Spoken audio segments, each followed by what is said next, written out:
तो जब आप डी 9 चार्ट में आत्मकारक की स्थिति देखते हैं तो हमें आत्मकारक की लग्न कुंडली में स्थिति के साथ भी उसे जोड़कर या देखना पड़ता है।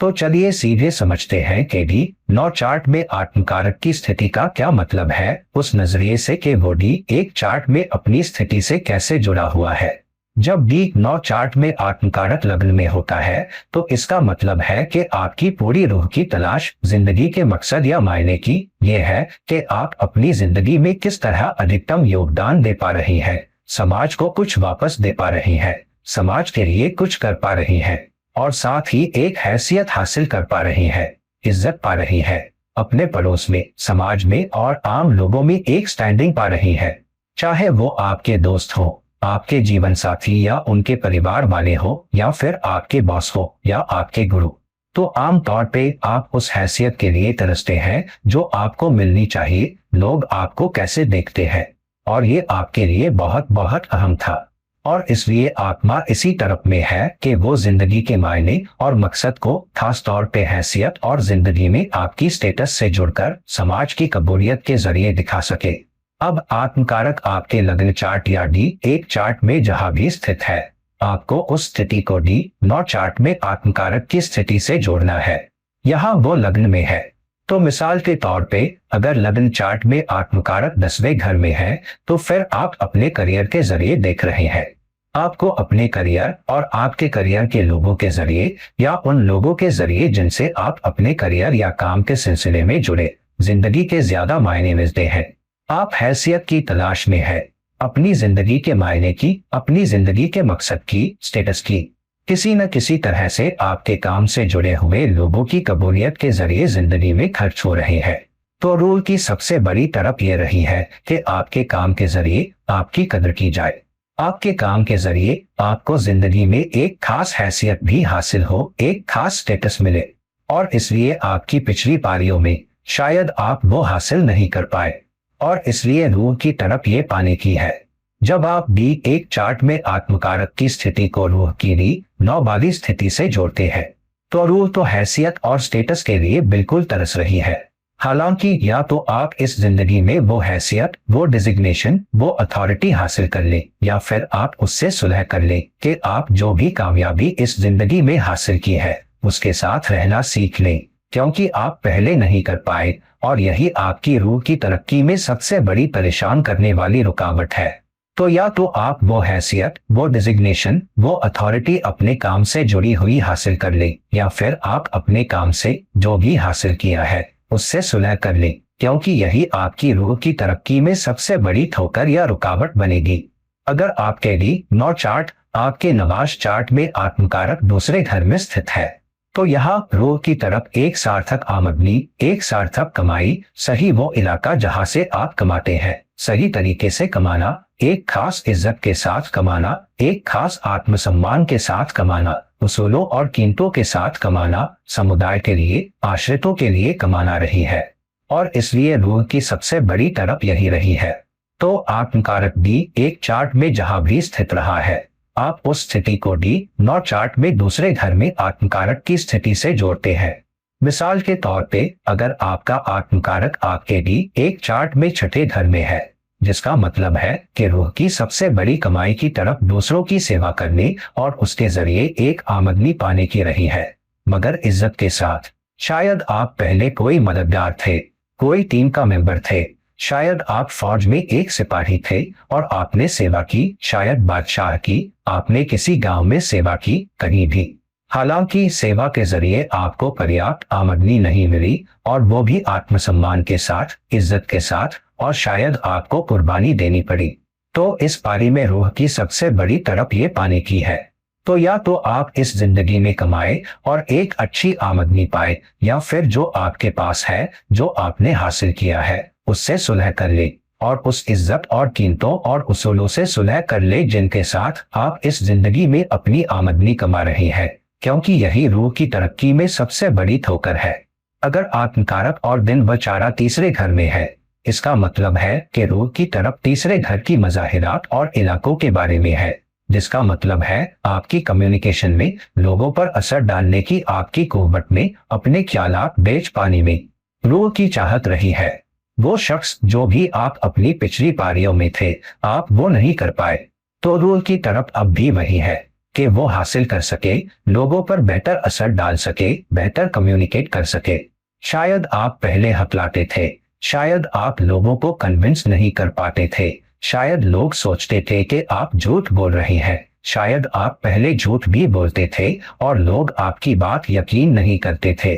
तो अब डी 9 चार्ट में आत्मकारक की स्थिति को उससे जोड़े जहां आपके डी 1 चार्ट में आत्मकारक स्थित है। मान लीजिए डी 1 चार्ट लग्न चार्ट में आत्मकारक 11वें घर में है, जिसका मतलब है कि सामाजिक तौर पे आपको एक कम्युनिकेटर नहीं समझा जाता था। सामाजिक तौर पे शायद लोग आपकी बात यकीन नहीं करते थे। सामाजिक तौर पे शायद आप लोगों पर असर नहीं डाल पाते थे, आप लोगों को कन्विंस नहीं कर पाते थे। लोगों ने कभी वो नहीं किया जो आपने उन्हें सलाह दी, बताया या करने को कहा। शायद आप एक सेल्स पर्सन है, आप कभी अपना सामान नहीं बेच पाए, शायद उसके जरिए आप अच्छी आमदनी नहीं कर पाए और अपने परिवार का भी सहारा नहीं बन पाए। तो कहीं न कहीं तरफ अब भी रूह में मौजूद है। तो या तो आप अपनी कम्युनिकेशन स्किल्स को बेहतर बना पाए, उस पर अमल करें, उस पर काम करें और इस जिंदगी में एक अच्छे कम्युनिकेटर बन जाए, या फिर जो कुछ भी आपके पास है उससे सुलह कर लें, क्योंकि उस इलाके से सुलह न कर पाना ही इस जिंदगी में रूह की तरक्की में सबसे बड़ी ठोकर बनेगा। अगर आत्मकारक और आपका दिन व ऐचा चौथे घर में स्थित है, इसका मतलब है कि रूह की सबसे बड़ी तरफ खुशी है, दिमागी सुकून है, वो तसल्ली जो घरेलू जिंदगी से आती है, जो घर से आती है। अब उसे अपने डी 1 चार्ट में आत्मकारक की स्थिति से जोड़े। मान लीजिए मिसाल के तौर पे आपके डी 1 चार्ट में आत्मकारक 9वें घर में है। इसका क्या मतलब है? इसका मतलब है कि आपकी तालीम के जरिए, आपके गुरुओं की सीख के जरिए, शायद वो क्वालिफिकेशन न मिलने के जरिए, वो तालीमी सीख न मिलने के जरिए जो आप हासिल करना चाहते थे, या जिंदगी ने जो अनुभव आपको दिए उनसे सीख न ले पाने के जरिए, और जिसकी वजह से आप अपनी घरेलू जिंदगी में एक बेहतर एसेट नहीं बना पाए। शायद आप एक घर नहीं बना पाए, और शायद आप परिवार को एक आरामदायक, देखभाल भरा माहौल नहीं दे पाए, या आप घर पे एक मिलमिलाप वाला माहौल नहीं बना पाए,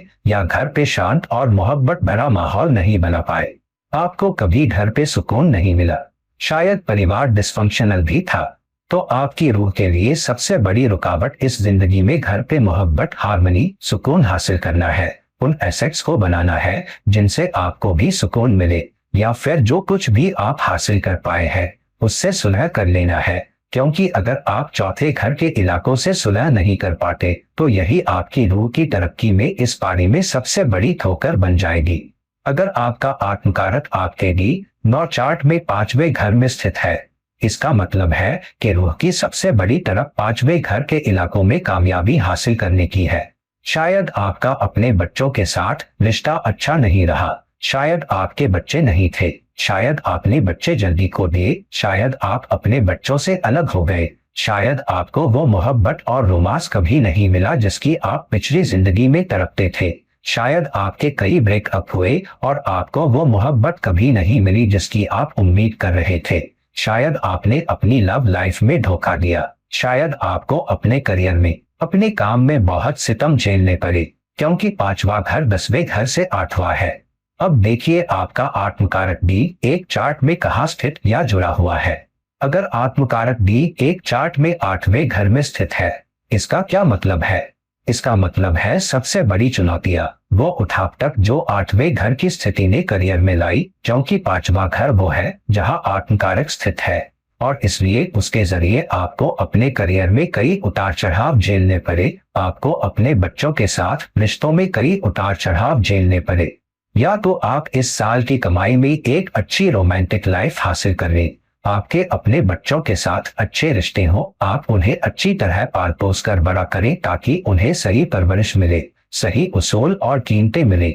या फिर आप 5वें घर के इलाकों से सुलह कर लें। आप अपनी रोमांटिक लाइफ से जो कुछ भी मिला है सुलह कर लें, आप अपने बच्चों से सुलह कर ले, या आप अपने सट्टेबाजी के इन्वेस्टमेंट से सुलह कर ले, या आप अपने करियर में आने वाले उतार चढ़ाव और उठाव से सुलह कर ले। क्योंकि अगर आप दोनों में से कोई नहीं कर पाते, यानी पांचवें घर के इलाकों में कामयाबी हासिल करना या उनसे सुलह करना, तो यही आपकी रूह की तरक्की में इस पारी में सबसे बड़ी ठोकर बनेगा। अगर आपका आत्मकारक आपके लिए नौ चार्ट में छठे घर में स्थित है, तो फिर रूह की सबसे बड़ी तरफ दूसरों की सेवा कर पाने और दूसरों के जरिए सेवा पाने की भी रही है। किसी ऐसे शख्स के तौर पे देखे जाने की जो एक बड़ा मददगार है, जो दूसरों का सहारा है, जो दूसरों के साथ खड़ा होगा और जिसे दूसरों का भी सहारा और सेवा मिलेगी। शायद आप कोई ऐसे शख्स रहे हैं जिनकी कभी दूसरों ने सेवा नहीं की। आप कोई ऐसे शख्स रहे हैं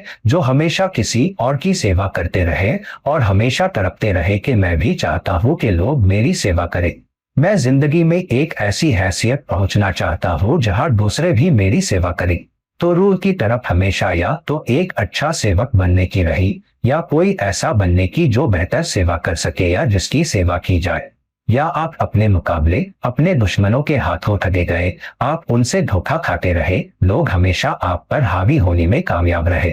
आपको अपनी सेवा में कभी कामयाबी नहीं मिली, आपको अपने काम में कभी कामयाबी नहीं मिली। तो रूह की सबसे बड़ी तरफ आपकी सेवा में बेहतर करने, सेवा पाने और अपने मुकाबले को पार करने, अपने दुश्मन पर काबू पाने की रही है। तो तरफ अब भी मौजूद है। अब देखिए आत्मकारक आपके लिए एक चार्ट में कहाँ स्थित है।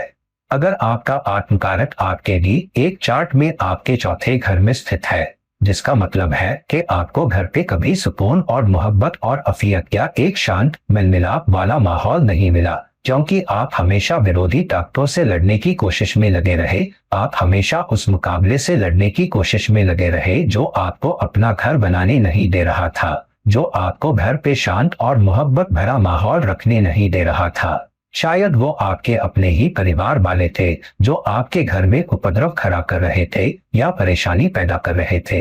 तो विरोधी ताकतों की वजह से, बाहरी ताकतों की वजह से आप कभी भी घर पे एक शांत माहौल, एक मिलमिलाप वाला माहौल कायम नहीं कर पाए। शायद चुनौतियां आपके माँ के साथ रिश्ते में थी। तो इस जिंदगी में आपको दुश्मन या विरोधी ताकतों की चुनौतियों पर काबू पाना होगा, या दूसरों को अपने पर हावी नहीं होने देना होगा, या एक अच्छा सेवक बनना होगा, या अपनी सेवा में अच्छा करना होगा, या एक अथॉरिटी वाली पोजीशन पहुंचना होगा जहां आपकी सेवा हो। अगर आप वो नहीं कर पाते तो कम से कम छठे घर के इलाकों से सुलह कर ले, क्योंकि यही वो जगह है जहां आपका आत्मकारक आपके लिए नौ चार्ट में स्थित है। क्योंकि अगर आप वो नहीं कर पाते तो फिर आपकी रूह की तरक्की में सबसे बड़ी रुकावट ठोकर छठे घर के इलाकों में कामयाब न हो पाना या उनसे सुलह न कर पाना होगा। अब आपके लिए नौ चार्ट में, आपके नवांश चार्ट में अगर आत्मकारक सातवें घर में चला जाता है, इसका क्या मतलब है? इसका मतलब है कि रूह की सबसे बड़ी तरफ एक अच्छा रिश्ता, अपने पार्टनर या जीवन साथी के साथ एक अच्छा कनेक्शन रही है। कहीं न कहीं आपकी पिछली पारियों में, आपकी पिछली जिंदगी में आप हासिल नहीं कर पाए। आप या तो शादीशुदा नहीं हुए, या आपका ब्रेकअप हो गया, या आपने अपने जीवन साथी को जल्दी खो दिया, या आप और आपके जीवन साथी के बीच बहुत ज्यादा दूरी थी। खास तौर पे अगर मिसाल के तौर पे आपके लिए एक चार्ट में, आपके लग्न चार्ट में अगर आत्मकारक 12वें घर में स्थित है जो नुकसान या दूरी या एकांत का है, जबकि आत्मकारक डी नौ चार्ट में 7वें घर में है, तो ये दिखाता है कि तरफ हमेशा पार्टनर के साथ वक्त गुजारने की, पार्टनर के साथ रहने की और पार्टनर के साथ एक मोहब्बत भरा रिश्ता रखने की रही, जो आपको दूरी की वजह से कभी नहीं मिला। शायद दूरी भावनात्मक थी, शायद दूरी असल सामाजिक दूरी थी, जहां आपको दूर, बहुत दूर, शायद किसी विदेशी जमीन पे काम करने जाना पड़ा, जिसकी वजह से तरफ अब भी है। तो इस जिंदगी में या तो आप अपने जीवन साथी के साथ एक अच्छा मिलमिलाप वाला रिश्ता हासिल कर लें, आप अपने जीवन साथी के साथ रिश्ते पे काम करें, या आपके कमिटेड रिलेशनशिप की जो भी सूरत हाल है उससे सुलह कर लें। क्योंकि अगर आप सुलह नहीं करते तो यही आपकी रूह की तरक्की, रूहानी तरक्की में सबसे बड़ी ठोकर बनेगी। अगर आपके डी नौ चार्ट में, आपके नवांश चार्ट में आत्मकारक 8वें घर में स्थित है, इसका क्या मतलब है? इसका मतलब है सबसे बड़ी तरफ आपकी रूह के लिए सबसे बड़ी चुनौती 8वें घर की चुनौतियों पर काबू पा पाने की, 8वें घर की रुकावटों पर काबू पा पाने की रही है। शायद आपको अपनी जिंदगी में कई उथल पुथल वाले मसलों का सामना करना पड़ा। आपकी जिंदगी कभी स्थिर नहीं रही, आप पिछली पारियों में हमेशा इधर उधर भटकते रहे, तो रूह बेचैन रही, रोज जिंदगी के गहरे मायने नहीं ढूंढ पाई। शायद आप रहस्यमय हालात में खो गए, आपकी मौत रहस्यमय हालात में हुई, आपको रहस्यमय हालात में धोखा दिया गया, उन लोगों के जरिए भी जिन्हें आपने नहीं देखा, आप जानते तक नहीं। तो रूह की तरफ जिंदगी के गहरे मायने ढूंढ पाने की, या 8वें घर की रुकावटों पर काबू पा पाने की, या उन चुनौतियों के लिए बेहतर तैयार हो पाने की है जिन्होंने असल में आपकी पिछली पारियों में आपका पतन करवाया। अब देखिए आपका आत्मकारक आपके डी1 चार्ट में कहाँ स्थित है। अगर डी1 चार्ट में आत्मकारक लग्न में ही स्थित है, जबकि आत्मकारक डी9 चार्ट में 8वें घर में है, इसका मतलब है कि आपकी पूरी जिंदगी रुकावटों पर काबू पाने, चुनौतियों पर काबू पाने, उन मसलों पर काबू पाने की रही जिन्होंने आपको जिंदगी में एक खास हैसियत पहुंचने नहीं दी, जिन्होंने आपको जिंदगी में एक खास स्टेटस, एक खास स्टैंडिंग नहीं पाने दी। तो पूरी जिंदगी एक संघर्ष थी जहां आपको रहस्यमय हालात, अचानक पतन, अचानक रुकावटों के हवाले कर दिया गया, और इसलिए रूह की तरफ इस जन्म में उन चुनौतियों पर काबू पा पाने की है। तो या तो आप इस जिंदगी में उन चुनौतियों पर काबू पाना सीख ले, अपनी जिंदगी के गहरे मायने आपके लग्नेश के स्थान के जरिए समझ पाए, अचानक मसलों, अचानक रुकावटों में बेहतर तैयार हो पाए, या फिर अपनी जिंदगी की जो भी सूरत हाल है उससे सुलह कर ली। राशि के कहने के मुताबिक के जिंदगी में जो भी मेरे सामने आएगा मैं उससे सुलह कर लूंगा, मैं अपनी भावनाएं नहीं खोऊंगा, अपनी बेचैनी नहीं खोऊंगा, अपनी मौजूदगी दिमाग नहीं खोऊंगा, अपने दिमाग का सुकून नहीं खोऊंगा, ताकि मैं एक बेहतर रूहानी तरक्की हासिल कर सकूं, क्योंकि यही इस पारी में आपकी रूहानी तरक्की में सबसे बड़ी ठोकर बनेगी। अगर आपके डी9 चार्ट में, आपके नवाश चार्ट में आत्मकारक 9वें घर में स्थित है, जो दिखाता है कि रूह की सबसे बड़ी तरफ तालीम या सीख, उच्च शिक्षा या सहारा पाने, गुरुओं की कदर पाने, किसी ऐसे शख्स के तौर पे देखे जाने की तरफ रही है जो बहुत कर्तव्यपरायण है, जो बहुत धार्मिक है। शायद आप एक धार्मिक साधु थे और आपको कभी अपने गुरुओं की कदर नहीं मिली, शायद आप वो किस्म की क्वालिफिकेशन या स्टैंडिंग अपने धार्मिक कर्तव्य में या अपने गुरुओं के प्रति कर्तव्य में हासिल नहीं कर पाए, या आप किसी तालीमी संस्थान से जुड़े हुए थे और किसी तरह आप वहां नाकामयाब रहे, या आप अलग अलग संस्कृतियों के लोगों से जुड़ नहीं पाए, ये हमेशा एक ठोकर रही। अब देखिए आपके डी1 चार्ट में, आपके लग्न चार्ट में आपका आत्मकारक कहाँ स्थित है। अगर आपका आत्मकारक आपके डी1 चार्ट में आपके 7वें घर में स्थित है, जिसका मतलब है कि आप कभी एक पार्टनरशिप के मायने, एक कमिटेड रिलेशनशिप के मायने नहीं सीख पाए, आपने कभी अपने बड़ों की नहीं सुनी, यहाँ तक कि जब जिंदगी ने आपको आपकी भावनात्मक जिंदगी में, आपकी वैवाहिक जिंदगी में चुनौतियां दी, आप उन मिसालों से, उन मसलों से सीखने के लिए कभी तैयार नहीं हुए। आप या तो जीवन साथी की, या अपने गुरुओं की, या परिवार के बड़ों की बात सुनने के लिए कभी तैयार नहीं हुए। तो रूह की तरफ इस जिंदगी में बेहतर सीख के जरिए, इस जिंदगी में सीख को मानने, चाहने या कबूल करने के जरिए रूहानी तरक्की हासिल करने की है। तो रूह की तरफ रूहानी तरक्की को रोक रही है। तो या तो आप अपने गुरुओं की कदर हासिल कर ले, उच्च शैक्षणिक क्वालिफिकेशन हासिल कर ले, जिंदगी के सबक से सीखने के लिए ज्यादा खुले बने, और अपने कमिटेड रिलेशनशिप में भी सीख पाए, या कम से कम जिंदगी की सूरत हाल से सुलह कर ले, कम से कम उससे सुलह कर ले। अगर नहीं तो यही आपकी रूहानी तरक्की, आपकी रूह की तरक्की में इस पारी में सबसे बड़ी ठोकर बनेगी। अगर डी9 चार्ट में, नवाज चार्ट में आत्मकारक 10वें घर में स्थित है, यहाँ पूरी जिंदगी रूह की तरफ से जुड़ी हुई है, अपने कर्म को हासिल करने की। आप कोई ऐसे शख्स थे जो पिछली पारियों में बहुत खोए हुए थे, आप नहीं जानते थे कि आपका कर्म क्या था, आपको क्या करना जरूरी था, आपसे क्या उम्मीद की जाती थी। शायद आपके सुपीरियर, आपके बॉस, अथॉरिटी फिगर्स, शायद आप एक कमांडर के तहत एक सिपाही थे और आप कभी वो नहीं कर पाए जो आपके बॉस चाहते थे। आप कभी अपना कर्म, अपना कर्तव्य नहीं निभा पाए, आप कभी उन मकसदों को हासिल नहीं कर पाए जो आपके लिए तय किए गए थे।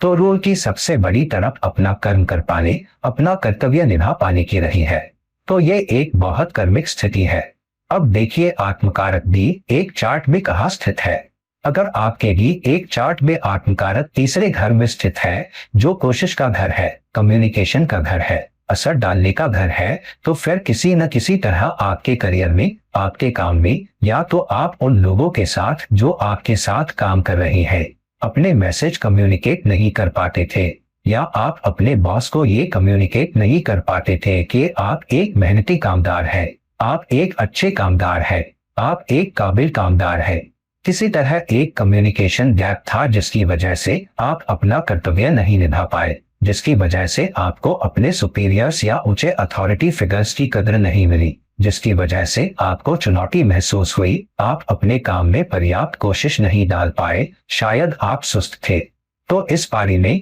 या तो आपको अपने बॉस के साथ, अथॉरिटी फिगर्स के साथ उस किस्म का रिश्ता हासिल करना होगा, अपनी कम्युनिकेशन स्किल्स पे काम करना होगा, बहुत बहुत मेहनत करनी होगी, या फिर आप जिंदगी में जहां भी है उस सूरत हाल से सुलह कर ले।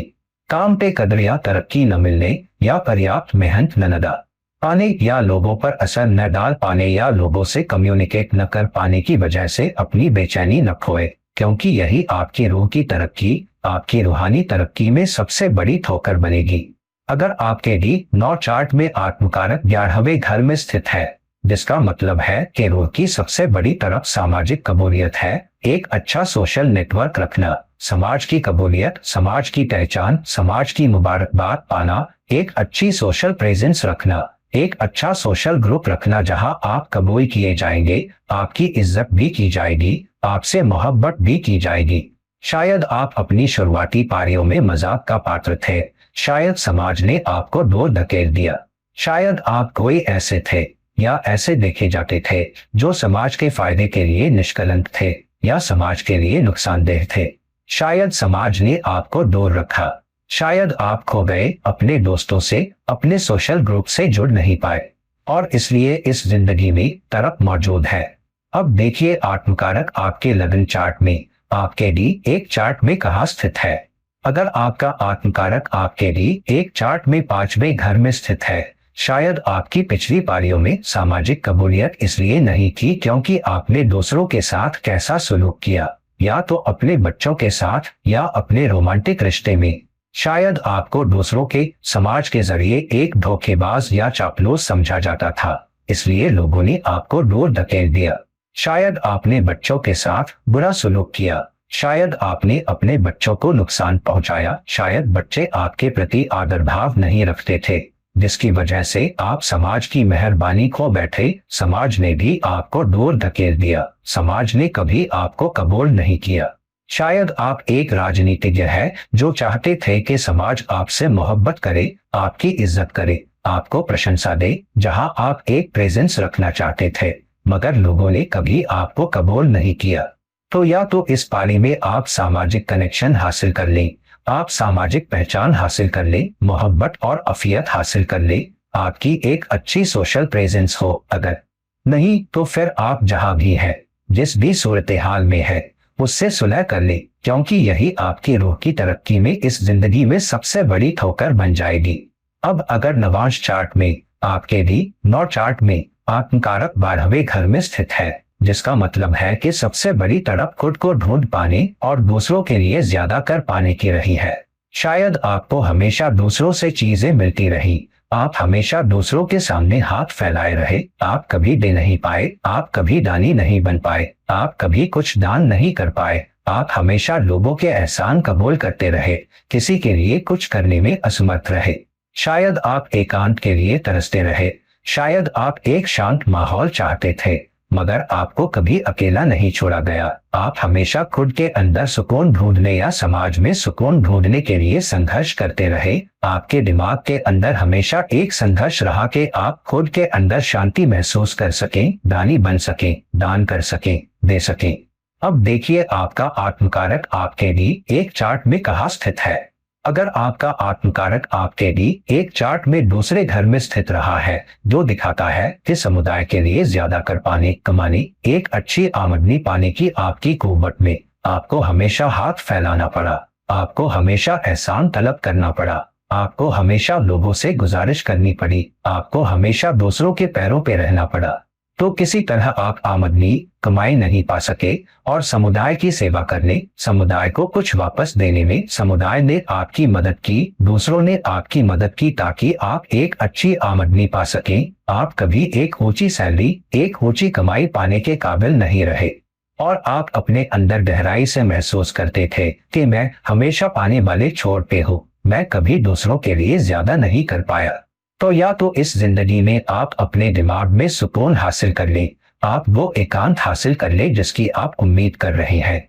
आप दूसरों के लिए ज्यादा कर पाने की कुव्वत हासिल कर लें, आप अपने समुदाय के लिए ज्यादा कर पाने की कुव्वत उसूलों और कीमतों के साथ हासिल कर लें, या आप जिस भी सूरत हाल में है उससे सुलह कर ले। चाहे आप अब भी दूसरों के एहसान ले रहे हैं या आप दूसरों के लिए ज्यादा कर पाने में कामयाब है, आप जिस भी सूरत हाल में है उससे सुलह कर ले, क्योंकि यही आपकी रूह की तरक्की, रूहानी तरक्की में सबसे बड़ी ठोकर है। तो अब तक हमने डी 9 चार्ट में आपके नवाज चार्ट में आत्मकारक की 12 घरों में स्थिति पर बात कर ली है। देखिए आपका आत्मकारक डी 9 चार्ट में किस घर में स्थित है, उसे डी 1 चार्ट में अपनी स्थिति से जोड़े और उसके जरिए ये पता कर पाए कि रूह की तरफ क्या है, रूह की रूहानी तरक्की, रूह की तरक्की में रुकावट क्या है, उसके और मायने ढूंढें, उसकी तरफ रास्ता ढूंढें और मज़ाहिरात की कोशिश करें, मायने समझे ताकि कम से कम इस जन्म के आपके मायनों में रूहानी तरक्की, रूह की तरक्की हासिल कर सकें। तो दोस्तों इस वीडियो को लाइक करें, शेयर करें और अगर आप मेरी पर्सनल कंसल्टेशन चाहते हैं तो कृपया मुझे नीचे दिए गए लिंक पे कांटेक्ट करें। किसी और वक्त किसी और वीडियो के साथ ये रहा आपका दोस्त और गाइड इरफान साइनिंग ऑफ। चियो, शुक्रिया।